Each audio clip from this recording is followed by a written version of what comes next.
আল্লাহ রাব্বুল আলামিন বলেন ইয়াহাবু লিমান ইয়াশাউ ইনাসা ওয়া ইয়াহাবু লিমান ইয়াশাউ যুকুর আও ইউযাউযু যুকরানা ওয়া ইনাসা ওয়া ইয়াজআলু মান ইয়াশাউ আকীমা। আল্লাহ বলেন আমি যাকে ইচ্ছা তাকে কন্যা সন্তান দেই, যাকে ইচ্ছা তাকে পুত্র সন্তান দিই, যাকে ইচ্ছা তাকে যমজ দিই, আবার যাকে ইচ্ছা তাকে কিছুই দিই না। এই সন্তান দেওয়ার ক্ষমতা কার? একমাত্র আল্লাহ। আপনি যদি মনে করেন যে না খাজা বাবা সন্তান দিতে পারে, তাহলে আপনি আল্লাহর সাথে শিরক করেন, আল্লাহ আপনাকে মাফ করবেন না। এরপরে হচ্ছে শিরকুল মাহাব্বা, ভালোবাসায় শিরিক। আল্লাহকে যেমন ভালোবাসা দরকার, এরকম ভালোবাসা যদি অথবা আল্লাহর সাথে ভালোবাসা যদি আপনি পৃথিবীর কোনো মানুষকে দেখান বা পৃথিবীর কোনো মানুষকে আল্লাহর সাথে বেশি ভালোবাসেন, তাহলে আপনি আল্লাহর সাথে শিরিক করবেন। আল্লাহর সাথে আল্লাহ পাকের চাইতে ভালো পৃথিবীর কাউকে বাসা যাবে সম্ভব না। আল্লাহ পাক আমাদেরকে সবচেয়ে বেশি ভালোবাসেন। আপনি মনে করেন যে আপনার নেতা আপনাকে বেশি ভালোবাসে, আপনার বিশ্বাস আপনাকে বেশি ভালোবাসে, আপনার বাবা মা ভালোবাসে না। এই বাবা মার স্বার্থের একটু আঘাত করলে আপনারা শিখবেন। কিন্তু আল্লাহ পাক আমাদেরকে এত নিঃস্বার্থভাবে ভালোবাসেন, আমরা তার হুকুম মানতেছি না, এরপর আল্লাহ পাক আমাদেরকে বন্ধ করে দিচ্ছেন। দৈনিক 16 কেজি অক্সিজেন আমরা নিচ্ছি, ছাড়তেছি, কোনো 1 কেজি অক্সিজেন আল্লাহ বন্ধ করে দিচ্ছেন। তাহলে নিঃস্বার্থভাবে শুধু আল্লাহ পাক ভালোবাসে। পৃথিবীতে আর কেউ নিঃস্বার্থভাবে আমাদেরকে ভালোবাসে না। এই শিরিক নিয়ে আসলে অনেক বিস্তারিত আলোচনা করা দরকার। আমি ছোট শিরিক নিয়ে সামনের জন্য আলোচনা করব। আমি আজকে আপনাদের সামনে বলতে চাচ্ছি যে আমাদের সমাজে যে প্রচলিত যে কিছু শিরিক আছে, ছোট ছোট শিরিক, এইগুলো বলতে চাচ্ছি।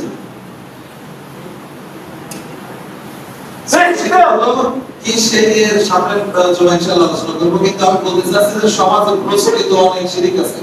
আগের দিন আপনারা বললেন না যে যেগুলো আমরা সচরাচর বলি সেগুলো একটু আমাদের জানা দরকার। একাত্তরে শোনেন, বক্তাকে রেকর্ড করেন যে আমরা কি কি শিরিকের ভিতরে আছি। এক নাম্বার হচ্ছে অনেকে এই ধারণা করেন যে পাখি ডাকতেছে তাহলে হয়তো মেহমান আসতে পারে। এরকম বলে না অনেকে, পাখির কোনো ক্ষমতা আছে মেহমান আনা?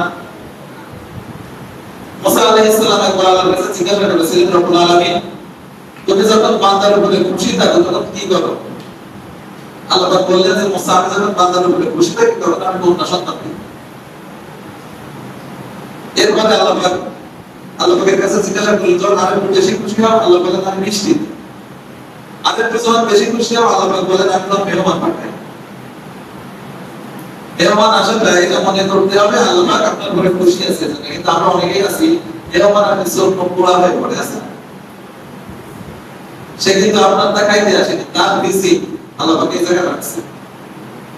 এজন্য মেহমান আসাটা এটা দোষের কিছু না। তাহলে মেহমান পাখিতে আনতে পারে না, আল্লাহ পাক খুশি হলে মেহমান পাঠান। তাহলে আপনি মনে করলেন যে পাখি ডাকতেছে তার মানে মেহমান আসতেছে, আপনি আল্লাহর সাথে শিরিক করলেন, ছোট শিরিক। এগুলো বলা যাবে না। অনেক মহিলারা আছে রাতের বেলায় ঘর ঝাড়ু দেয় না, আছে না? রাতের বেলায় ঘর ঝাড়ু দিলে অমঙ্গল হবে। অমঙ্গলের মালিক কি ঝাড়ু?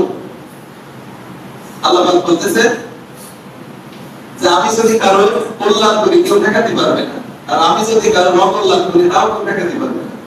তাহলে পক্ষাইহি ওয়া শাররিহি মিনাল্লাহি তাআলা, ভালো মন্দ প্রত্যেকটা আল্লাহর পক্ষ থেকে আসে। আপনার ঝাড়ু দিলেও যাবে না দিলেও পারবে না। এজন্য এটা মনে করার কিছু নেই যে ঝাড়ু দিলে অমঙ্গল হবে। এরপরে আসলে দোকানদার যারা তারা একটু খেয়াল করেন। এবার অনেক দোকানদার আছেন সকালবেলা যদি কেউ যায় বাকি আনতে বলেন যে না বুড়ো দিয়ে আমি বাকি দেবো না, আছে না এরকম? এর মানে কি আপনি মনে করবেন যে যদি ভুবনি না হয় নগদ তাহলে সারাদিন আর কিনা হবে না, এটা একদম শিরিক। ওই ভুবনি কি আপনার কিনা বেচা এমন হতে পারে যে ভুবনি হয়েছে আর কোনো সারাদিন কিনা বেচা এজন্য এইটা মনে করার কিছু নেই। আল্লাহ পাক যদি দেন তাহলে আপনারা যেভাবে দিতে পারেন, ওই ভুবনি লাগে না। এজন্য এটা মনে করার কিছু নেই যে ভুবনির বেলায় বাকি দেওয়া যাবে না। অনেকে আছে যে গাড়ি ড্রাইভার আছে না, আপনি তার সামনের চাকাটাই পা দিয়ে দেখবেন আপনার খেয়ে ফেলবে, আছে না? সামনের চাকায় পা দিলে কি কিছুই হয় না। এটা হচ্ছে আমাদের ভিতরে একটা শিরকি ধারণা। আপনি বলবেন যে সামনের জায়গায় বাদ দিয়ে আমার একটা রুজি রুটির ব্যবস্থা হয়, রুজি রুটির মালিক কি ভ্যান, জি ভাই গাড়ি না, রুজির মালিক আল্লাহ পাক। দুইটার মাধ্যমে আপনার ব্যবস্থা করে দিয়েছেন। ওদের বাদ দিলেও আল্লাহ আপনাকে না খায় মারবেন না, দিলেও আপনাকে না খায় মারবেন। এজন্য এইটা মনে করার পিছনে এই ছোট ছোট শিরক গুলো আমি প্রতিনিয়ত করতেছি, আর প্রতিনিয়ত করার জন্য ছোট ছোট শিরক গুলো বড় শিরক পরিণত হয়। যদি একটা আমি আগে থেকে বলেছিলাম যে শীতকালে যখন খেজুর গাছ কাটে এক ফোঁটা করে রস পড়ে নাকি, সকালবেলা এই এক ফোঁটা করে পড়তে পড়তে এক ফিটে হয়েছে। আপনি আজকে একটা ছোট শিরক করলেন, কালকে একটা করলেন, এইভাবে করতে করতে একটা বড় শিরকে রূপান্তরিত হয়ে যাবে। এজন্য এইগুলো থেকে আমাদের অবশ্যই সজাগ থাকতে হবে। এরপরে আছে ভূগোলের বেলায় যদি কিনা বেচা হয় ওই টাকাটা বলে সোয়াই কত জায়গায় সোয়াই আল্লাহ ভালো আছে না এরকম, এগুলো কিন্তু শিরকের করছে। এই হিন্দুদের থেকেই তো এগুলো আছে, হিন্দুদের থেকে এগুলো আমাদের ভিতরে প্রচলিত হয়েছে। আমরা মুসলমান, আমাদের বিশ্বাস থাকবে আল্লাহর উপরে। সব বলতেছি। এরপরে আছে আমরা অনেকেই ছোট বাচ্চাদের তো দাঁত পড়ে যায়, তখন আমরা বলি এটা ইন্দুরের গর্ত দিয়ে ইন্দুরের কাছে একটা সিগুন দাঁত চাই, বলি না দাঁত দেওয়ার মালিক কি ইন্দুর? দাঁত দেওয়ার মালিক কে? আমরা তো লজ্জা করা উচিত, আপনি শ্রেষ্ঠ জীব, আল্লাহ পাক বলেছেন আমি মানুষ তৈরি করেছি সবচেয়ে সুন্দর ভাবে, আর আপনি নির্লজ্জের মতো ইন্দুরের কাছে দাঁত চাচ্ছেন, ইন্দুরের মতো দাঁত। আমরা তো লজ্জা থাকা উচিত, আপনি শ্রেষ্ঠ জীব, আপনি ইন্দুরের মতো দাঁত কেন চান? তাহলে ইন্দুরের মতো দাঁত চাওয়া যাবে? এগুলো পারবে না। আমি বলতেছি দেখেন এক একটা করে কতগুলো আমরা করি। এরপরে আছে অনেকেই আছে গাড়ি ড্রাইভার আছে যারা যদি রাস্তার মধ্যে কোনো মাজার পেয়ে যায় তাহলে মাজারে গাড়ি স্লো করে, তার মানে এই বিশ্বাস আছে যে মাজারের দাম থেকে যদি চলে যায় তাহলে খাজা বাবা আমার গাড়ি উল্টাই দেবে। এই ধারণা আছে না অনেকে, খাজা বাবা গাড়ি উল্টাই দিলে ক্ষমতা রাখে, আর যদি গাড়ি উল্টাই দেয় তাহলে খাজা বাবা না শয়তান। মরে যাওয়ার পরে তার আর কিছু করার ক্ষমতা থাকে না, সে অসহায় হয়ে পড়ে থাকে। এজন্য এইটা ভাবার কোনো কারণ নেই যে খাজা বাবা আমার গাড়ি উল্টাই দেবে। এরপরে হচ্ছে অনেক সময় আমরা বাচ্চাদের কপালে টিপ দেখি না, কালো টিপ। হ্যাঁ, মানুষের নজর লাগে এটা ঠিক, কিন্তু আপনি তাকে আয়াতুল কুরসি পড়ে কুরআন সূরা ফাতিহা অন্যান্য আমল করে পড়েন, কপালে টিপ দিলে কি আপনার ছেলে ওই টিপের কারণে নজর লাগবে না? এই টিপের পরে আপনি ভরসা করলেন মানে আল্লাহর সাথে শিরক করলেন।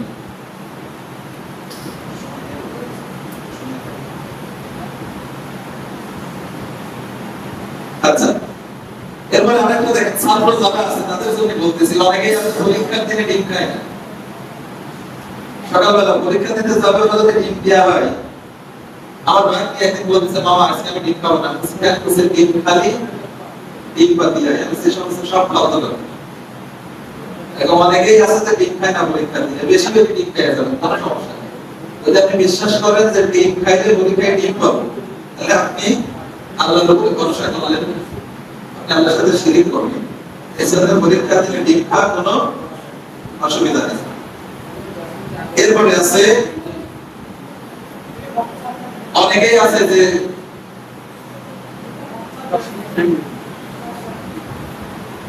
আছে যে জমজ কোনো কিছু খায় না, গলা মাঝে মাঝে জমজ দেখা যায় না, অনেকে মনে করে যে জমজ গলা খাইলে জমজ বাচ্চা হবে। আজ পর্যন্ত দেখছেন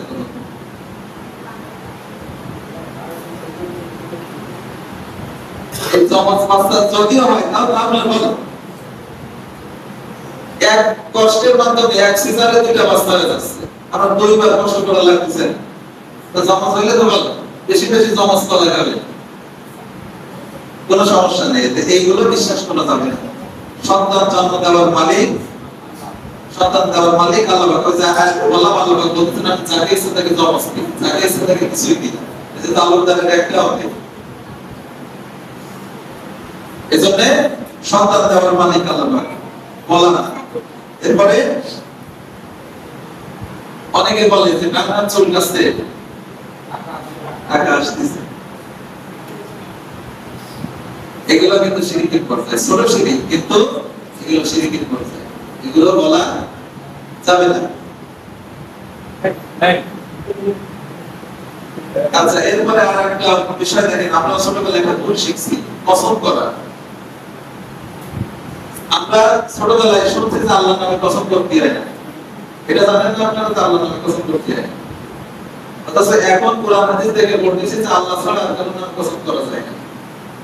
যদি কোনো ব্যক্তির কসম করে তাহলে সে আল্লাহর সাথে শিরক করলো। আপনি যদি মানুষের বিশ্বাস করানোর জন্য বলেন যে আমার মার কসম, আমার বাপের কসম, আমার চোখের কসম, আপনি আল্লাহর সাথে শিরক করলেন। কসম হবে শুধুমাত্র আল্লাহর নামে, শুধুমাত্র আল্লাহর নামে কসম করা যায়, আর কারোর নামে কসম করা জায়েজ নেই। অনেকে বলে মাটির কসম, আকাশের কসম, এর কসম, তার কসম, তাই না? শুধুমাত্র আল্লাহর নামে কসম হবে, অন্য কোনো কসম হবে না। এরপরে হচ্ছে তাবিজ লাগানো। তাবিজ আছে কার কাছে? হাত তোলেন। তাবিজ আছে খুলে ফেলবেন। তাবিজ আমি আমারও দেখা আছে, একটা ছেলে তাবিজ ঝুলাই রাস্তা দিয়ে ঘুরতেছে, আমি বলছি তুই রাস্তায় একটা ভূমিকা পড়া পড়বে, তাবিজ ঝুলাইছে, আমার তো ভালো লাগছে।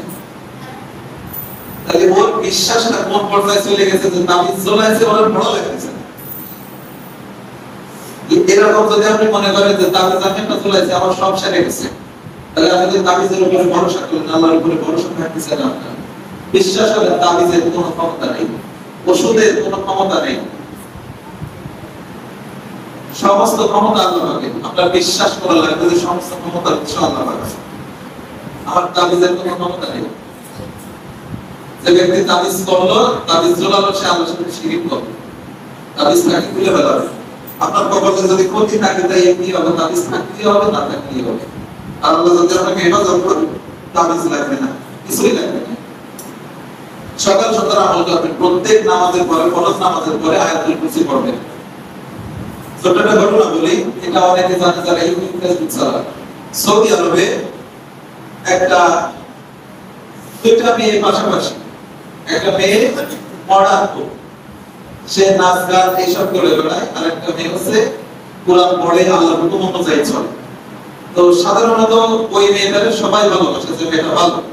আর যে মেয়েটা নাচ গান করে বেড়ায়, পরিবেশে একটা ভালোবাসে না মানুষ। তো যে মেয়েটা নাচ গান করে বেড়ায়, ওর মা এক কালো জাদু করা মহিলার কাছে গেছে। যাওয়ার পরে বলতেছে যে আমার মেয়েটা আর ওই মেয়েটা একসাথে পড়ে, কিন্তু ওই মেয়েটাকে সবাই ভালোবাসে, আমার মেয়েটাকে কেউ পছন্দ করে না। আপনি ওই মেয়েটারে এমন কিছু করে দেন যেন ওর বড় কোনো ক্ষতি হয়, মানুষের ভালো না বাসে। ৫,০০০ টাকাও দিছে ওই মহিলারে। দেওয়ার পরে ওই মহিলা জিন চালানো গেছে।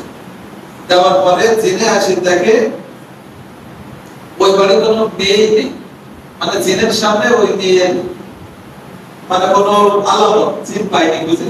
অথচ মেয়েটা কিন্তু ওই বাড়ি আছে। কয়েকবার চালান দেওয়ার পরেও ওই জিন বলতেছে যে ম্যাডাম আমরা ওই জায়গায় যাই, কোনো মেয়ে পাইনি, ওই বাড়ি কোনো মেয়ে নেই।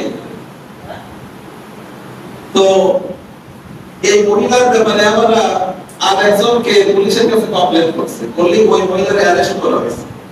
করার পরে ওই মহিলা স্বীকার করেছে যে ওই মেয়েটারে তাবিজ করা হয়েছে। তখন পুলিশ এসে ওই মেয়েটারে খোঁজ খবর নিয়ে বলতেছে যে তোমার তো এরকম ক্ষতি করা হয়েছে, তো তুমি কি এরকম কিছু অনুভব করেছো? বলে যে আমি এরকম কিছু অনুভব করি। বলছে তো তোমার কালো জাদু করা হয়েছে, তোমার এটা তুমি অনুভব করোনি, এটা কারণ কি?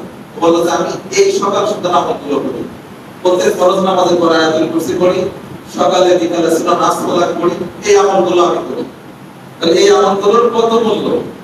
কালো জাদু তার উপরে কাজ করতেছে, আপনি আমি যদি করি তাহলে আবার পারবেন না? পারবেন আমাদের হেফাজত করতে? আপনি যে কোনো ক্ষমতা নেই। বিশ্বাস করেন, আপনি আল্লাহ পাকের হুকুম অনুযায়ী চলেন, সেই আল্লাহ পাকের দেখানো আমলগুলো করেন, কোনো ক্ষতি আপনার হবে না। আরো অনেক কিছু আছে আমি সাজাই নিয়ে এসেছিলাম কিন্তু সময়ের সাথে পারতেছি না। ইনশাআল্লাহ আগামী সময় বাকি কথাগুলো বলবো। আজকে মসজিদের কিছু কথা আছে। আমাদের একটা সমস্যা দাঁড়াইছে যে মসজিদে আসতে খুব দেরি করে, নামাজ শুরু হয়ে গেলে অনেকে আসে।